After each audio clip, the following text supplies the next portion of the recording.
मोहोळ तालुक्यातील आमच्या नगर पंचायत सुद्धा ही पहिल्यांदाच निवडणूक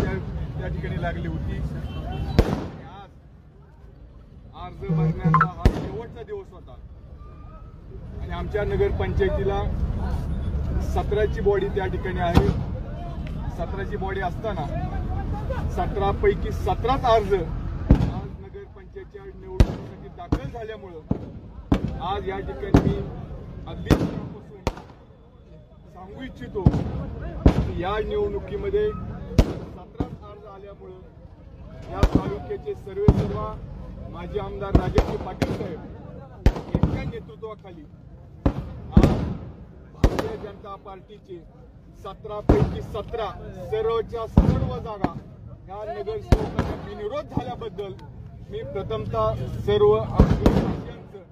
अगदी मनापासून